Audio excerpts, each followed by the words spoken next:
Notre rôle maintenant, c'est détecter notre lumière et en profiter au maximum. Et quand on a un plaisir ou un désir, la porte s'ouvre encore plus. Vous comprenez, c'est quoi la lumière? Lumière, amour. C'est pas important qui tu es, où tu es, comment tu es.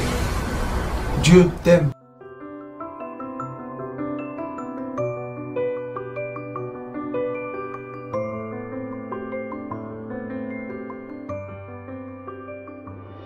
Nous avons dans la paracha 4 éléments d'esclavage. C'est une paracha très intéressante quand on la regarde globalement. Il est écrit ici comme ça.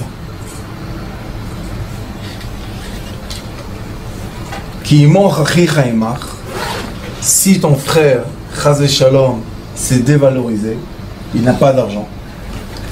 Venim Karlach, et il a été vendu. Parce qu'avant, dans le temps, qu'est-ce qu'on faisait? Au lieu de faire faillite, on disait à la personne, écoute, toi tu sais pas rendre tes dettes, il n'y a pas de problème. Le Beth Adin, il va valoriser ton travail. Et toi, tu vas rentrer travailler dans une entreprise ou chez quelqu'un. Le Beth Din va prendre du monsieur que tu travailles chez lui gratuitement la valeur de l'argent. Il va la donner à celui que tu as des dettes. Et comme ça, après un moment, 2 ans, 1 an, 3 ans, 4 ans, 6 ans maximum, tu sors et tu es libre. Pas seulement tu es libre, il y a beaucoup de règles. La personne qui ose prendre chez lui un esclave, c'est pas un esclave, c'est un. Avant on disait esclave, aujourd'hui c'est un employé. Si on le prend chez soi et à la fin de 6 ans, il démissionne, comment on le libère? Il faut lui donner du vin, il faut lui donner de la bétail. Pourquoi? Parce qu'il est écrit que si toi, tu as accepté de payer la dette de quelqu'un, Akadosh Baruch Hu va t'enrichir grâce à lui. C'est une chose magnifique. C'est l'inverse de ce qu'on pense que l'esclavage. L'esclavage, c'était quoi avant? On prenait les gens, même aujourd'hui. Hein. On prenait les gens, on les attrapait. Les gens, il y avait des chasseurs d'esclaves. Vous savez c'est quoi? Ils les cherchaient dans les villages, un truc. Ils les attrapaient par force. Ils leur mettaient des menottes. Et il y avait des marchés d'esclaves. Aujourd'hui, par exemple, on dit acheter des éléments qui ont été produits en Chine, pas dans les usines d'esclaves. Mais la vérité, c'est pas des usines d'esclaves. Moi, j'étais en Chine. La vérité, c'est qu'il y a en Chine, le garçon est plus important que la fille. Alors, la femme qui a un bébé fille, elle abandonne. Et l'État en Chine, c'est pas un État qui s'occupe des gens, qui leur donne de la médecine, tout. Alors, ils les mettent dans des usines. Et dans l'usine, ils travaillent. Pour leur logement, pour leur nourriture, Aux yeux des Américains, ça a l'air d'être quelque chose d'affreux. Mais la vérité, à NASA, tous les petits jeunes qu'ils ont, les petits génies là, qui les mettent dans les laboratoires pour développer le futur, c'est pas de l'esclavage, sauf celui-là, il reçoit la nourriture et le manger en Chine, et l'autre, il reçoit la nourriture et le manger dans un hôtel. Quelle est la différence? Sauf que la Torah nous dit comme ça. Venim karlach. L'otavod bo avodat aved. Si quelqu'un, chas vechalila, que Dieu nous en préserve, est arrivé à une faillite, tu n'as pas le droit de l'exploiter. Tu dois lui donner la valeur qu'il a s'il ne serait pas en faillite, donner cette valeur aux gens qui doivent l'argent, et toi, le prendre chez toi travailler. Mais lui, il rentre travailler chez toi. Il emmène sa femme avec lui et ses enfants. Donc tu dois nourrir, loger une famille entière. Et c'est pour ça que Akadosh Baruch Hu dit, faites attention. Quand vous prenez une personne comme ça qui a fait faillite, vous n'allez pas la transformer en esclave. C'est quoi l'esclavage? C'est aussi le mot de soumettre une personne à moins qu'un animal. Tu prends une personne, tu l'attaches à une barre et tu la fais tourner autour d'une pierre qui transforme le blé en farine. C'est pas de l'esclavage, ça? Ça, c'est l'esclavage. Pourquoi? Tu changes l'âne en être humain. Vous imaginez un peu combien, toute la journée, il tourne. Et s'il ne tourne pas assez vite, je tâte le fouet. Ça, c'est pas ce qu'Akadosh Baruch Hu dit. Donc, on a le premier esclave. Qu'est-ce qui s'est passé avec lui? Il a perdu de l'argent. Et maintenant, il doit rembourser ce qu'il a perdu, ses dettes. Et on lui dit, tu vas rembourser tes dettes, tu vas aller travailler quelque part. la personne va payer tes dettes, mais à part ça, nourrir, loger. Je pense qu'aujourd'hui, s'il y avait une telle possibilité, je crois que beaucoup de gens seraient partis là-bas. Pourquoi? Parce qu'ils perdent des sommes, ils ne savent même pas comment ils se sont engagés. J'ai eu un couple qui est venu me voir, que tout de suite après le mariage, le frère, c'est une famille bien du Maroc. Bon, le frère, il s'est engagé avec son frère. Un frère avec son frère. Maintenant, l'autre, il a fait faillite. Le frère est engagé, il a pris sur lui les dettes. Et la jeune petite, elle s'est mariée, elle a plus son mari. Il est toute la journée au travail, toute la journée. Alors elle n'en peut plus, elle dit, on m'a volé mon mari par les dettes qui ne sont pas à lui. C'est pas lui qui a pris les dettes. Je dis, oui, Rabbanit, mais le garant, il doit savoir c'est quoi les lois du garant. Vous savez que d'après la Torah, tu n'as pas le droit de signer, d'être garant de quelque chose si tu n'as pas la somme à payer tout de suite. Seulement quand tu as la somme à payer, tu as le droit de te donner garant. Sinon, qu'est-ce qu'on a? On a un qui perd l'argent, l'autre qui fait faillite, et tout le monde est coulé dans l'eau. C'est pour ça que normalement, on doit vérifier les garants. Si les garants ont l'argent... Vérifier si le travail. Oui. C'est a des fiches de paye. Oui, mais les fiches de paye, ça ne suffit pas pour payer la dette. Et beaucoup de fois, les garants se sauvent. Ils disent non, moi je ne paye pas. Pourquoi tu ne payes pas? Tu es signé garant. Ça, c'est parce que les lois, au lieu de pratiquer la loi comme il faut et prendre le temps pour faire des dossiers, on veut vite finir les dossiers. Allez, hop, hop, hop. Aujourd'hui, on donne de l'argent sans garant, sans rien. Quelle est la base pour laquelle vous donnez de l'argent? Personne ne sait. Aucune. Non alors. Mais il donne. Qu'est-ce que je dis? 200 000 prend, 300 prend. Et comment je vais rembourser? Alors la première chose, on dit tu dois te comporter avec lui comme un être humain normal qui travaille chez toi. Et quand viendra la 50e année ou la 6e année se finit, une des deux qui vient première, il doit sortir. La 50e année? Il y a le Yovel. Dans le Yovel, tout le monde se libère. Okay. Il dit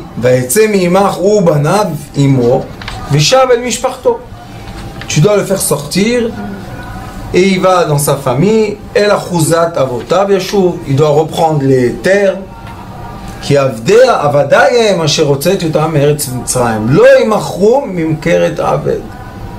Pourquoi je te donne cette loi d'aider ton frère et non pas de le transformer en esclave?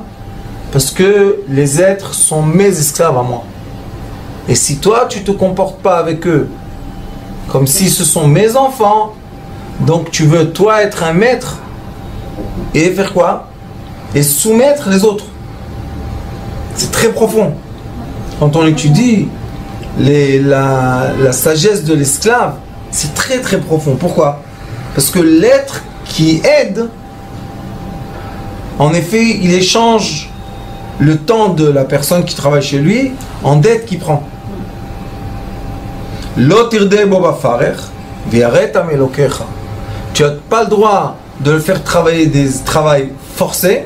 Pourquoi? Parce que tu dois avoir crainte de Dieu. Quelle est la crainte? La crainte est que toi-même, tu es quoi? Tu appartiens à Kadosh Baruch Hu. Et il est écrit Bamida chez Adam Oded, Odedim lo. Dans la même façon que tu te comportes avec les autres, on va se comporter avec toi. Qui va se comporter avec toi? Lui, le maître du monde. Donc quand tu vois que toi tu as de l'argent libre et ton frère n'a pas d'argent libre, pourquoi tu ne le dépannes pas? Pas en Torah Talva, pas comme maintenant tu le fais qui devient ton esclave. Pourquoi? Parce qu'il te doit de l'argent. Non, juste en comprenant que comme moi maintenant j'ai de l'argent libre et mon frère il est en déficit, la Torah elle dit que c'est toujours comme ça. Les proches ils ont toujours de quoi dépanner ceux qui sont pas. Elle dit pourquoi toi tu as un surplus? Parce que ça appartient à ton frère. Ton frère il a accepté de venir dans ce monde, être dans une difficulté pour que toi tu puisses avoir la chance de donner la tzaka, de donner. Ah, pourquoi tu ne donnes pas? Ça leur donne pas l'esprit tout simplement. Pourquoi? Non, parce que tu as endurci ton cœur. Tu sais très bien que tu peux dépanner. Pourquoi tu ne dépannes pas? Parce que ton cœur est dur. Il est dur, tout simple. Et c'est pour ça qu'il est écrit, tu dois avoir crainte de Dieu. Parce qu'après 120 ans, on te pose la question, dis-moi, tu as laissé dans ce monde 10 millions d'euros en espèces pour qui? Voilà, ton frère a besoin, hein? Voilà, ta soeur avait besoin, voilà, ton fils avait besoin. Pourquoi tu ne leur as pas donné? À qui tu as laissé ça? Ça, c'est une mentalité. La mentalité avant de la tribu était que le Rav, le maître de la tribu, met un équilibre dans la tribu. Ça ne veut pas dire que le pauvre devient des riches, mais les pauvres n'ont pas le droit de se vendre. Vous imaginez un peu, une personne est prête, des fois quand on a des dettes, on est prêt à se vendre. C'est devenir des esclaves pour ne pas avoir de dettes. Une personne se soumet tellement à l'argent, elle devient quoi? L'esclave d'une pièce. Alors donne ce que tu peux. Non, je donne pas. Pourquoi tu donnes pas? Parce que le cœur est dur. Écoutez bien, même si tu as un esclave qui n'est pas de ta race, qui n'est pas de ta famille,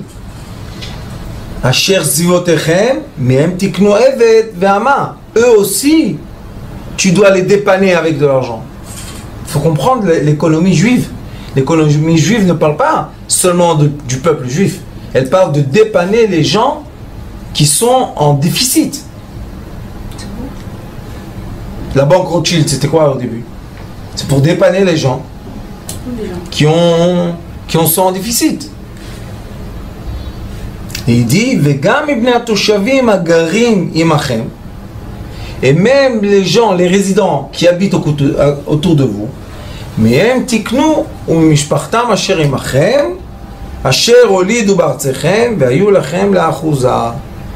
eux aussi vous devez les dépanner.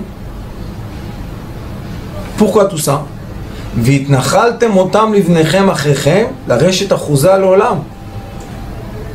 C'est eux qui vont vous aider à toujours être héritiers du même endroit, parce qu'ils vont garder. Tu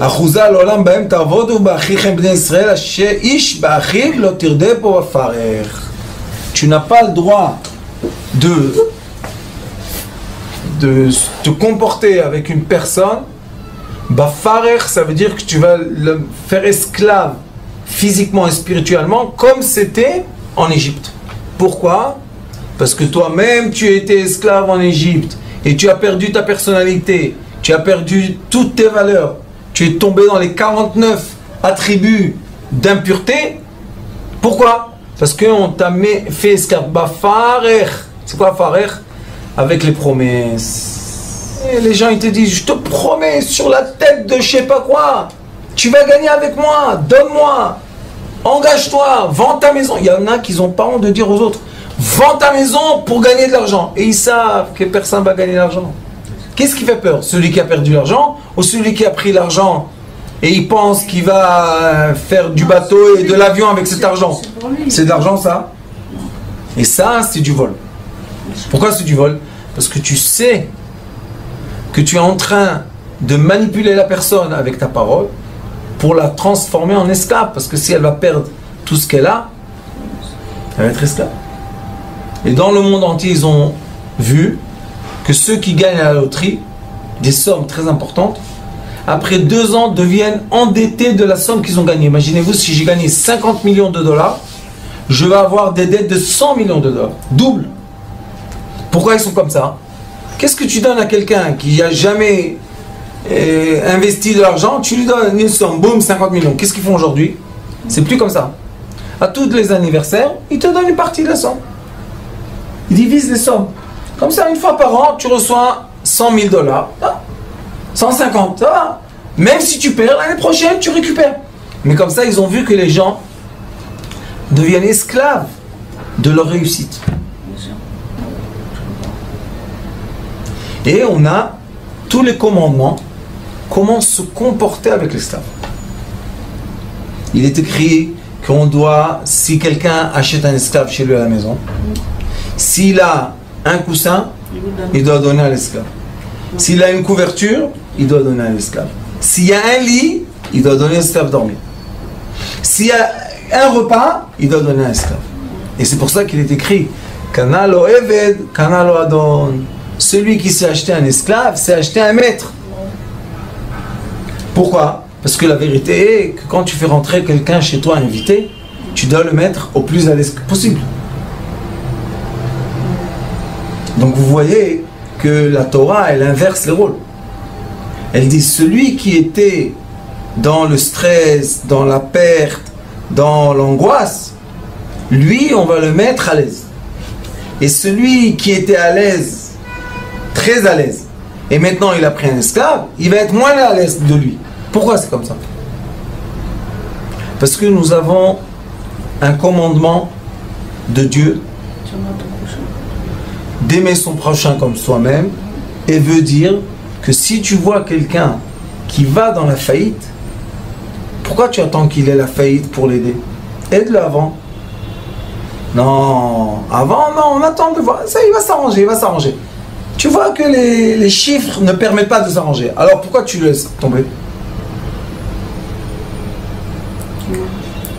Ça, c'est parce que l'être humain a dans son corps le bon penchant et le mauvais penchant.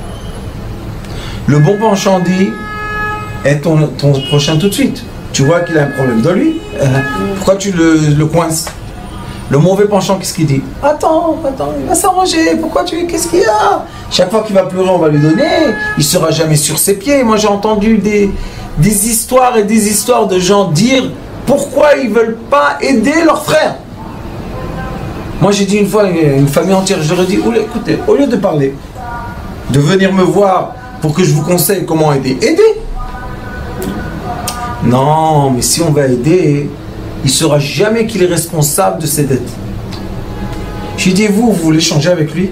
Vivre ses dettes et lui va vivre votre richesse? Vous voulez? Vous voulez pas? Alors préservez-vous. Et ça, les sages ont dit, ne fais pas à ton prochain ce que tu veux pas qu'on te fasse à toi. Imagine-toi, toi, tu serais dans cette situation d'endetté. Est-ce que tu aurais voulu que les gens se comportent comme ça avec toi? Non. Tu aurais voulu que dès que tu fais signe, aidez-moi, au lieu de couler dans l'eau, hop, on te donne la main. Et vous savez ce qui est drôle? Toujours autour des gens qui n'ont pas d'argent, il y a des gens qui ont de l'argent. Toujours. C'est Dieu qui fait ça. Pourquoi il fait ça? Pour s'entraider, ça veut dire qu'on travaille nos caractères. Et nous avons deux sortes de personnages sur cette terre. Nous avons les indigos, les Bnei Yosef, et nous avons les Bnei Yehuda, les gens normaux. Normalement, les indigos, ce sont les personnes qui sont dans les deux extrémités, dans les deux polarités. Ils sont ou dans l'extrême richesse, ils n'ont aucune valeur à l'argent, donc ils donnent, ou malheureusement, ils rentrent dans des pauvretés et ils demandent à personne. Pourquoi ils ne demandent pas? Parce qu'ils ont toujours l'espoir que tout va s'arranger, mais quand l'épée devient trop profonde, ils claquent. Qu'est-ce qu'ils doivent faire? Être humble et s'approcher aux proches qu'ils ont et demander de l'aide. Mais celui qui a le cœur, un peu de fierté, un plus de fierté, il dit non, je vais m'arranger tout seul. Voilà, preuve tu ne t'arranges pas tout seul. Et quel est le problème de ça, vous savez? L'argent et l'amitié d'une femme et d'un homme. L'argent s'appelle damim, du sang, et l'être avec sa femme, ça s'appelle du sang. Elle du sang et ça du sang. Donc, quand on n'a pas d'argent, on s'éloigne de l'intimité. Si on s'éloignait de l'intimité, on fait souffrir la femme. Parce que c'est elle la source du plaisir. L'homme, c'est pas une source de plaisir. Alors qu'est-ce qui se passe en effet? Très simple. Quand on n'a pas d'argent, ça veut dire que l'homme n'est pas assez attentif au plaisir de sa femme. Mais qu'est-ce qui se passe quand il n'y a pas d'argent? Lui, il arrête d'être attentif. Elle ne monte pas en haut dans le plaisir. Elle ne fait pas descendre sur lui l'abondance. Donc, ça commence à s'écarter. C'est comme l'électron autour du noyau. Si l'électron va à gauche, il s'éloigne, et l'atome devient très faible, très fragile. Mais s'il s'approche, il devient fort. C'est comme une vis. Il se renforce, plus ils sont proches. Alors moi je dis beaucoup de fois aux gens, à mes élèves surtout de la Torah Tabayt, je leur dis écoutez, c'est très simple. Pourquoi Akadosh Baruch Hu lui-même, Dieu se mêle de cette histoire d'argent? Vous voyez que Akadosh Baruch Hu se met en face de ce problème. Il dit voilà, vous vous comportez pas bien avec celui qui est endetté, moi je suis là. Qu'est-ce qu'il y a? Laisse-nous nous arranger entre nous. Endetté, pas endetté, on va s'arranger. Non. Pourquoi? Parce que quand je suis endetté et j'ai pas d'argent et je commence à me comporter d'une façon proche ou éloignée de ma femme? Éloignée. Pourquoi? J'ai pas le sang pour m'approcher. Alors qui souffre? La femme. Et la femme, elle s'appelle la fille du roi. Barda de Kuchaberichu. Et la fille du roi, la princesse, quand elle n'a pas tout ce qu'elle a besoin, comme on a signé dans la Ketouba, vous savez qu'on a un accord avec elle. Et on lui promet, je vais t'habiller, je vais te contenter, je vais te donner de l'argent, tout. Ah, pourquoi elle ne le fait pas? Parce qu'il s'est endetté. Pourquoi il s'est endetté? Parce qu'il n'a pas demandé. Il n'a pas demandé de l'aide. Pourquoi tu n'as pas demandé de l'aide? Parce que tu n'as pas la force, la fierté. Non. Et tu sais que toi, quand tu demandes de l'aide, tu aides les autres à avoir l'ange qui les protège. L'ange de la tzedaka. Ah, pourquoi tu leur manques de l'ange de la tzedaka? Pourquoi? Parce qu'on ne comprend pas comment est la création du monde. On ne comprend pas qu'il y a tout le temps des polarités et des points zéro. On ne comprend pas ça. Mais si on aurait compris comment le monde travaille, comment les énergies entières se mettent en place, on n'aurait aucun problème de demander de l'aide.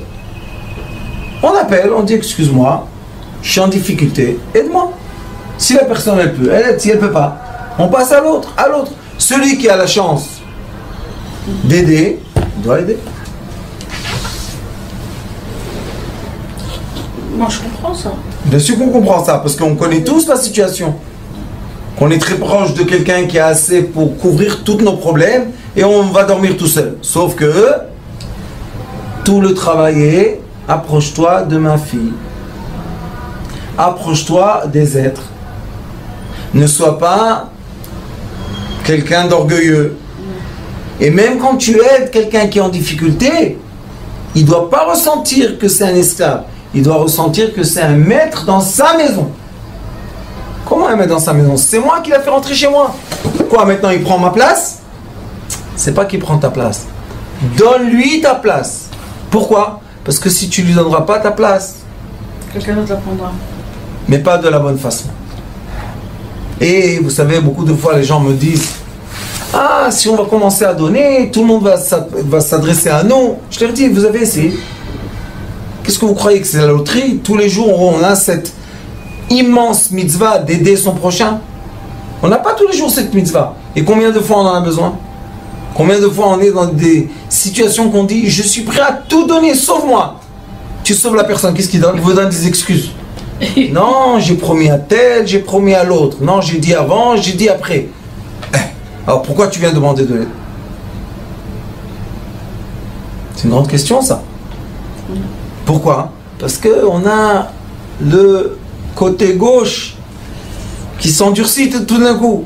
Mais tu vois que la personne que tu as demandé de l'aide t'a aidé. Et tu sais qu'elle n'est pas riche. Elle fait ça, elle a besoin de la tzaka. Alors pourquoi tu ne donnes pas de tzaka? Tout de suite, donne-lui. Non, je sais, mais j'ai l'autre qui m'a dit, peut-être c'est pas ta bénédiction, c'est sa bénédiction, peut-être c'est pas ça. À la fin, conclusion. Tu as reçu ton aide, mais tu as fait un trou noir. Maintenant, qu'est-ce qui va se passer? Malheureusement, hein. La roue tourne. La roue elle tourne. Et les sages disent, quand on étudie les commandements de la tzedaka, parce qu'il y a aussi des commandements, on n'a pas le droit de se ruiner pour aider l'autre. Vous savez qu'est-ce qu'ils disent? Ten, she'ata ovanecha ovne vanecha, izdakeku la tzedaka. Sache que le monde est une roue qui tourne. Aujourd'hui tu es en haut, mais la roue tourne. Ça veut dire que tu vas être en bas. Aujourd'hui tu es en bas, t'inquiète, la roue elle tourne, tu vas être en haut. Sauf, qu'est-ce qu'on peut faire? On peut jeter des roues de sauvetage à qui? À nos enfants, à nos petits-enfants. Comment on le fait? On jette la tzedaka.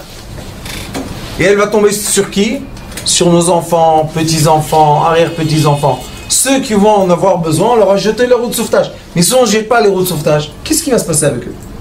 Il y avait Rabbi Meir Balanes, un tzaddik. Et lui, Rabbi Meir Balanes, il était copain avec Rabbi Shimon Bar Yochai. C'était 5 élèves de Rabbi Akiva. Et lui, Rabbi Meir Balanes, avant de partir de son monde, il a pris tout ce qu'il avait. Il a tout donné, tzedaka. Les sages sont venus leur dire, Rabbi Meir, qu'est-ce que tu fais? Tu dois faire un testament, héritier tes enfants. Il leur a dit, écoutez, si mes enfants, ce sont des tzaddik, des gens pieux, il est écrit, l'oreille, tzaddik, neza, vezarom, vakishlachem. Comme moi, je suis sorti de la maison de mes parents sans rien, et à la fin de ma vie, j'avais, eux aussi, ils vont avoir. Et si mes enfants, ce sont des êtres qui ne méritent pas, alors au moins, je leur envoie la bouée de sauvetage. C'est quoi la bouée de sauvetage? Moi, le père, j'ai donné la tzedaka, mon enfant va être sauvé. Sauve-toi ton enfant directement. Je sais pas, j'ai pas vu encore qu'il a besoin de... Mais un jour, lui, ou son fils, ou l'arrière-petit, va recevoir la zakat. De qui il reçoit? Il reçoit de celui qui a reçu. Et c'est pour ça qu'on appelle le monde Galgalim. Le monde, c'est des roues, des roues, des roues, des roues qui ne s'arrêtent pas. Aujourd'hui, tu es en haut, demain, tu es en bas. Ni pas toi, tes enfants, pas tes enfants et les petits-enfants. On connaît des Rothschild qui sont les pauvres à la rue, et il y a les Rothschild, la banque Rothschild, hyper millionnaire, trillionnaire. Alors, pourquoi vous n'allez pas chercher les descendants Rothschild et aller le tenir? Non, c'est un fainéant, c'est un vaurien, c'est un truc. Pourquoi tu le fais comme ça? À la fin de cette paracha, il est écrit Kili Bnei Israël Abadim. Vous êtes mes esclaves. Veut dire Avadayem Asher Hotzeti Otam Me'eretz Mitzrayim Ani Hashem Lokechem. Vous êtes mes esclaves. Comment je vous ai fait sortir de l'Égypte? Vous étiez dans la ruine, vous n'avez pas de quoi manger, ou je vous ai fait sortir de l'Égypte avec beaucoup d'abondance, avec beaucoup de richesse. Qu'est-ce que ça veut dire ça? Alors là, on voit que Akadosh Baruch Hu, que Dieu, à la fin de la paracha, il change le rôle. Hop! Et il dit, écoutez bien comme c'est profond, il dit, comme moi, j'exige de vous le comportement de maître esclave, qui est un comportement qui est quoi? On en a dit, que l'esclave devient le maître, et le maître, c'est lui qui va aider l'esclave. La même chose à Kadosh Baruch Hu dit à la fin de la paracha. Moi, je suis votre maître. Ça veut dire quoi? Que ce qu'il exige du maître, il exige de lui-même. Ça veut dire qu'il est là pour nous nourrir, il est là pour nous loger, il est là pour nous aider, il est là pour nous faire sortir de nos problèmes, il est là, présent. Sauf il y a un problème. Que l'être humain, au lieu de se soumettre au maître du monde, il va se soumettre aux êtres. Ça, c'est l'erreur. Et pourquoi il y a cette erreur? Parce que les indigos et les gens normaux, les Bnei Yosef et les Bnei Yehuda, ne sont pas amis. Parce qu'on sait que dans ce monde-là, Akadosh Baruch Hu a planté, il a planté des êtres qui sont connectés aux 3 tribus supérieures, et il y a dans ce monde des êtres qui sont les 7 tribus inférieures. Donc qu'est-ce qu'on doit faire? On doit connecter les 10 attributs pour avoir l'abondance totale, pour que la roue tourne. Mais si on ne les connecte pas, la roue ne tourne pas. Bon, on a cassé le cycle. Donc les Bnei Yosef doivent toujours donner aux Bnei Yehuda, Allah les arroser, comme le jardinier qui arrose la terre. Mais si les Bnei Yosef n'arrosent pas les Bnei Yehuda, alors quand la roue s'inverse, les Bnei Yehuda ne vont pas aider les Bnei Yosef. Ça, c'est la roue entre nous. c'est comme l'homme et la femme. Des fois, l'homme, c'est lui qui supporte la femme. Des fois, c'est la femme qui doit supporter l'homme. Mais quand est-ce qu'elle va vouloir le supporter? Seulement quand lui, il a supporté. Il a nourri, il a logé, il a donné tout ce qu'elle a besoin. Un jour, malheureusement, le pauvre, il est dans un problème. Pourquoi que elle n'aille pas le supporter à lui? C'est la vie, c'est l'échange. C'est pas seulement l'échange. Le Ari Kadosh dit que c'est une roue. Il faut regarder le monde comme une roue. Ça tourne, ça monte, ça descend. Chaque fois, quelqu'un d'autre cède, s'entraide. Moi, j'avais une période, Baruch Hashem, que j'ai aidé quelqu'un, Baruch Hashem, comme il faut. Et je lui ai donné beaucoup de kavod, parce que personne ne savait sa situation. Un jour, quand il a entendu que j'ai tout perdu, il est venu. Il a dit, tu te rappelles que tu m'avais aidé? Je lui ai dit non. Il m'a dit, moi aussi, tu ne vas pas te rappeler que j'étais. Tous les mois, il paye le loyer. Au début, sinon, je serais parti à la rue avec mes enfants. La roue, elle tourne. Elle tourne. Ça monte, ça descend, ça monte. Mais nous, qu'est-ce qu'on doit faire? On doit laisser l'orgueil qui fait la séparation entre les gens. C'est pour ça que dans la paracha, il est dit le maître et l'esclave. Tant que tu dis maître, esclave, tu as l'orgueil. Mais quand tu dis non, moi j'ai pour toi, et quand toi tu as pour moi, on est frères. Ah, vous vous comportez comme ça entre vous en bas, il n'y a pas de problème. Maintenant moi je me comporte comme ça avec vous. Mais si vous allez faire le maître esclave et vous allez faire du mal à votre frère ou à... Même il est écrit tous les degrés. Le frère, le non-juif et celui qui habite avec toi. Qu'est-ce qu'il y a? Tous les degrés. Comporte-toi avec eux comme il faut. Parce qu'à la fin de la paracha, les gens ils font pas les connexions. Ils veulent rester dans l'orgueil. Il est écrit Lo ta'asu lachem elilim ufesel umatzeva lo takimu lachem even maskit lo titnu ba'artzachem lishtachavot elea ki ani Hashem Elokechem. Pourquoi vous n'allez pas vers l'idolâtrie? Qui est quoi l'idolâtrie? Posterner devant un être. Tu dois maintenant, toi, t'incliner devant lui, lui embrasser les pieds pour recevoir une pièce. Pourquoi? Il y avait un monsieur à Bnei Brak qui demandait l'aumône. Il est sorti de la Deuxième Guerre. Il n'avait pas d'enfant. Il vivait dans un truc d'escalier, dans une cour d'escalier dans un immeuble. Il avait son petit lit en fer et toute sa vie il a vécu comme ça. Et il demandait de l'aumône. Après 20 ans, 30 ans, il y avait des sommes très importantes qui passaient dans ses bras. Pourquoi? Un jour, il a demandé l'aumône. Et vous savez, les riches américains qui viennent en Israël. Alors lui, il lui a dit, donne la tzedaka aux pauvres, donne la tzedaka aux pauvres. Le juif, il s'est tourné. Il a mis une gifle. Shtar, carrément. Il a dit, va-t'en sale. Ne roulard. C'est qu'est-ce qu'il a fait? Il a regardé comme ça, il a dit, moi, je mérite la gifle, il n'y a pas de problème. Mais l'argent pour les pauvres. Et qu'est-ce qu'il disait? Il disait, donne-moi mon argent. Quand il demandait le mot, il disait aux personnes, donne-moi mon argent. C'est mon argent, c'est pas le tien. Toi, tu tiens mon argent. Pourquoi le tien? Parce que ton argent appartient aux pauvres. Pourquoi tu le gardes chez toi?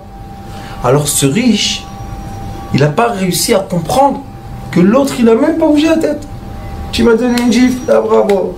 Tu es orgueilleux. Maintenant, donne-moi ce que tu dois. Comme ça, il disait, mein Geld, donne-moi mon argent. Et quand les gens, ils ont vu que c'était un vrai...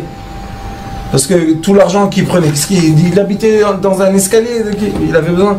Mais la nuit, il allait aider des veuves. Il leur mettait de l'argent comme ça. Personne ne le savait. Et après qu'il est parti, ils ont vu le manque. Combien d'argent passait dans ses bras.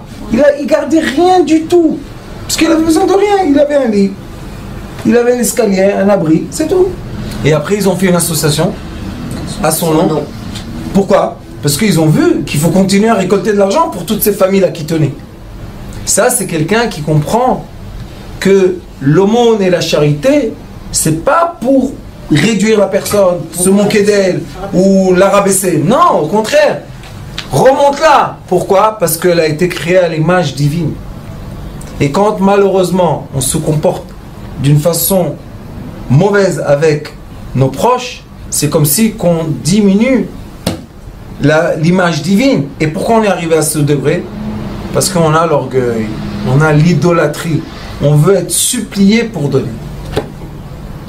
Et lui, il dit à la fin dans la paracha, et Shabtotai tishmoru, ou Migdashai tirao ani Hashem.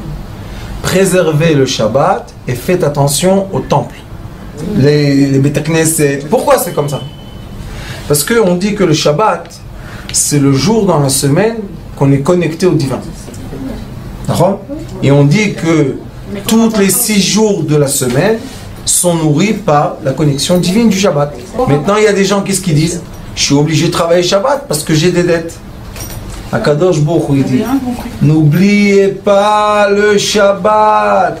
D'où tu as ton abondance? Parce que toi, tu peux être assis, boire et manger, mais lui, ton frère, il est obligé de travailler parce qu'il n'a pas de quoi manger, de quoi nourrir sa famille. Tu as oublié le Shabbat. Tu dois te comporter comme le Shabbat. Et il y a beaucoup d'associations, Baruch Hashem, qui donnent la nourriture pour Shabbat. Et beaucoup de gens qui font les colis toutes les semaines. Baruch Hu, Baruch Shemo. Il y a beaucoup de charité. Mais le comportement. On oublie l'élément de l'être. Ouais. Les midotes.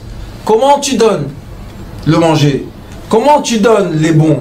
Comment tu donnes l'argent? Qu'est-ce qu'elle ressent, la personne qui reçoit? Ça, c'est seulement si tu as crainte de Dieu.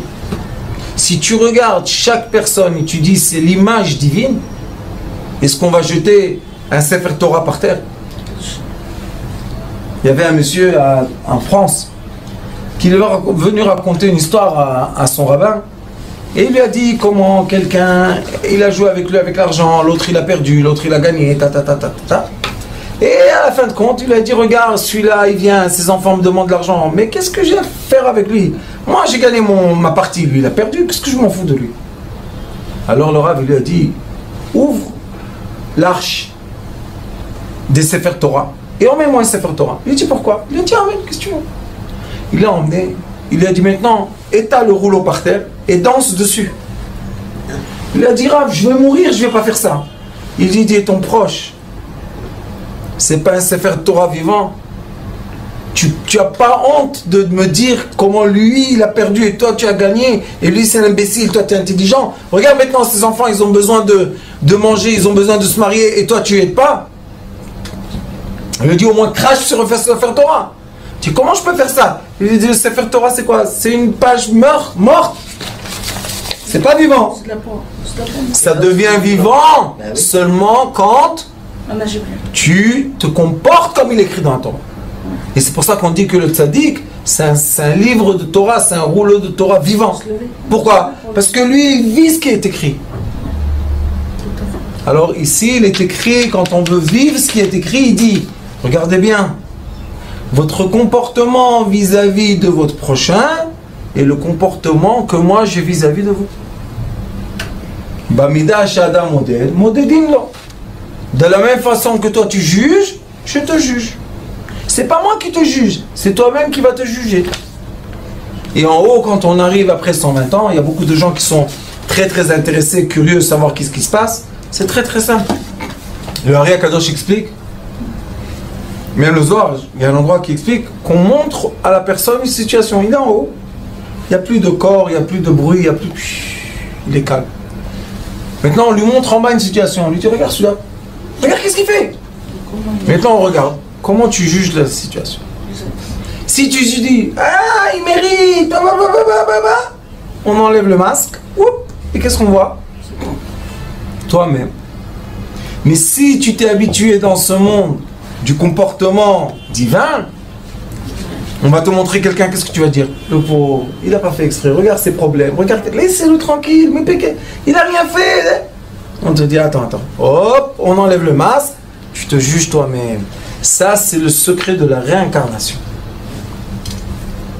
Tous les jours, on peut passer 10 fois par jour une réincarnation. C'est quoi la réincarnation? Dit le Ari Kadosh, quand on se rencontre avec un problème.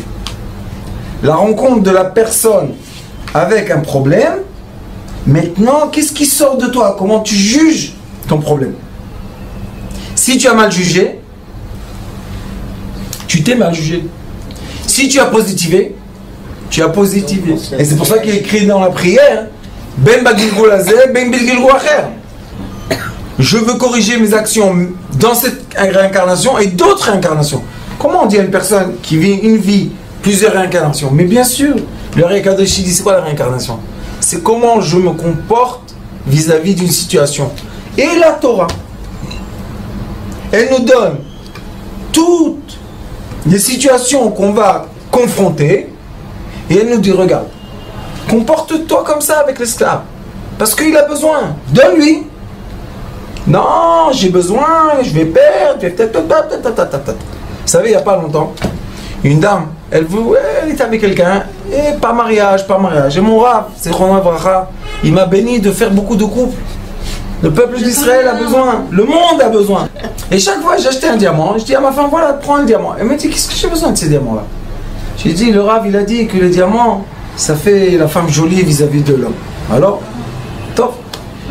Il y avait quelqu'un qui vient à chaque fois, il me montre des diamants, des pierres. Et il était en train de me montrer une pierre. Je lui ai dit, j'ai pas d'argent maintenant, viens la semaine prochaine. Il est sorti et elle est rentrée. J'ai dit, écoute, je te donne le diamant, tu te maries. Elle m'a dit, quoi, tu me donnes le diamant? J'ai dit, oui. Je l'ai rappelé, viens vite, qu'est-ce qu'il y a? Sors la pierre. Il a sorti la pierre, j'ai vu ses yeux comme ça. Je lui ai dit, tiens, c'est à toi cadeau. J'ai payé tout l'argent que j'avais. Une vraie histoire, qu'elle s'est mariée dimanche. Je donne des diamants. Mon Rav, il m'a dit, c'est que quand une femme, elle a un diamant, et j'ai plein d'histoires comme ça. Ben, la deuxième aussi. Il y en a plein. Vous avez fait les fiançailles dans le trou. Il y a plein. Même une maintenant que c'était impossible. Ouais. Sur impossible. Quand je vous dis impossible. Ouais. Mais pour Dieu, rien de possible. Je lui ai donné 7 pierres. Elle a fait une fleur, pas ce que tu connais, Ardena, une autre. Oui. Elle a fait une fleur, je lui ai dit maintenant ça bouge pas de ton doigt. Elle m'a dit pourquoi? Je lui ai dit tu vas voir. Tac, c'est arrivé. Pour vous dire que quand on veut pour ses enfants, on veut pas les marier nos enfants? Bien sûr que oui. Non, alors si une fille qui n'est pas encore ta fille vient, c'est pas la fille de quelqu'un? Bien sûr. Non, je vais garder pour moi. Et qu'est-ce qu'on va faire avec ça? Après qu'on meurt, regarde qui vont se battre pour les prendre, c'est pas la paix. Dans ton vivant, donne. De la façon que toi tu vas te comporter avec les gens, Akadosh Baruch Hu va comporter avec les siens. Et il est écrit dans le Talmud, occupe-toi des miens, je m'occuperai des tiens. Vous savez c'est quoi les miens, Akadosh Baruch Hu? La veuve, l'orphelin, le pauvre. Occupe-toi de mes enfants, moi je m'occuperai de ta femme, de tes enfants, de tes parents. C'est Baruch Hashem. Dieu est grand, incroyable. Il faut aider, il faut s'entraider. Pourquoi? Parce qu'à la fin de toutes les histoires, la façon dans laquelle toi tu vas te comporter, on te dit comment te comporter. C'est pas que les gens maintenant ils sont aveugles, les pauvres. Ils disent bon, on veut plaire à Kadosh Baruch Hu, mais on ne sait pas quoi faire. Il nous a pas donné de liste comment se comporter. Il a donné tout, il a le programme, il a tout programmé. Tiens, qu'est-ce qu'il y a? Non, t'as vu mon frère celui-là? Mais c'est un fainéant, il dort toute la journée. Qu'il aille travailler un peu. Tu vas être à sa place, on va voir si toi tu vas aller travailler. Peut-être il a une dépression. Peut-être, vous savez c'est quoi mono? Mono c'est un microbe dans le foie qui met les gens en plat. Oui. Quand on reçoit ce microbe et il se réveille dans le foie, tu es toute la journée allongé. Ah oui. Tu peux rien faire. Ça va être un choc qui amène ce... Oui. Non. Alors la personne, elle peut pas. Qu'est-ce que tu veux chez elle? Ah, t'as vu comment il est? Eh ben, qu'il travaille. Il travaille pas. Eh ben, qu'il ait les allocations familiales. Ça sert à quoi ça? Même pas payer le loyer. Bien sûr. Et toi, tu as une voiture, yallah, Mercedes, Jaguar, etc. Qu'est-ce que tu as besoin de ça? Vends la Jaguar, achète une, je sais pas quoi, une BMW, et la différence, donne à ton frère. Non. Non. Bon, fais-le travailler chez toi. Non, fais pas rentrer la famille dans les affaires. Ah, qu'est-ce que tu veux? On connaît. Moi, j'ai fait quelquefois en sorte que je demandais quelqu'un d'embaucher quelqu'un pour le faire sortir. Et c'est moi qui payais le salaire. Wow. Qu'est-ce qu'il y a de mal? C'est vrai. De toute manière, on n'a rien. Alors, de Toujours je dis à mes enfants, celui qui n'a rien, c'est le généreux. Pourquoi? Il n'a rien de toute manière, il n'a rien. Mais celui qui a 1 million, maintenant tu prends 1 franc, 1 euro, qu'est-ce qu'il a? 999. Il s'angoisse, ce pauvre, je perds, je suis en train de perdre. Qu'est-ce que tu as perdu? 1 euro. Sauf dans les chiffres, dans l'ordinateur, c'est un grand problème ça. Mais avant, quand on avait les petites bourses, on donne une pièce, qu'est-ce qu'il y a, ma grand-mère? Mamie Elise, c'était la femme de mon grand-père Abrish, les Kohanim. Elle avait un porte-monnaie magique. Je ne rigole pas du tout. Elle enlevait les pièces. Et je disais, mamie, qui te remplit le porte-monnaie? Elle me dit, tais-toi, pourquoi tu parles?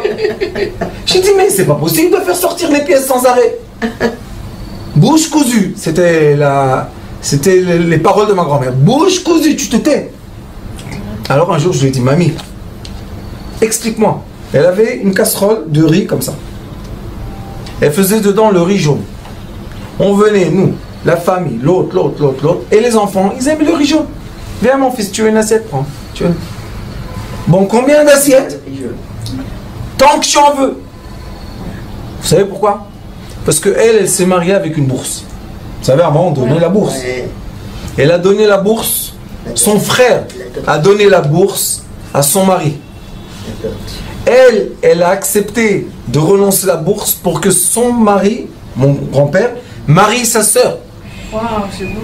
Et elle a donné la bourse au frère, William il s'appelait. Le William, avec la bourse, il a marié sa sœur. Wow. Je crois que cette bourse, elle a circulé dans toute la Tunisie. J'ai dit, mamie, tu voulais pas les pièces en argent, en or? Elle a dit, mon fils, regarde, si elle s'est mariée, c'est pas mieux pour moi. Qu'est-ce que j'ai besoin? Qu'est-ce que je vais faire avec? C'était avant, comme ça. Les gens, ils étaient simples. C'est l'économie lumière. L'économie, ce qu'on étudie là, c'est l'économie lumière. Quoi? Mettre en équilibre tout le temps la roue qu'elle bouge. Moi, je suis en bas, je reçois, je monte en haut. Tu montes en haut, donne. Si tu vas pas donner, comment tu vas descendre? Et que la roue circule. Circulation de la lumière. Circulation. Et quand on se comporte comme ça, alors le maître de l'univers, que c'est lui qui fait circuler. On voit sa main dans chaque action. C'est vrai, 100%. Je sais, là-bas. 100%. Qui comme moi, c'est quoi circuler la roue? Et ça, c'est la Torah qui nous dit. Circuler la roue. Ne laissez voir aucune personne en bas, parce qu'un jour, quand vous allez être en bas, qui va vous monter en haut? La réincarnation que vous avez fait quand vous avez donné, quand vous étiez en haut, c'est elle qui va vous sauver quand vous êtes en bas. Et ça, c'est l'infini. Et comment chante Enrico Macias? Donnez, donnez-moi, donnez, Dieu vous le rendra. Dans toute la ville on m'appelle.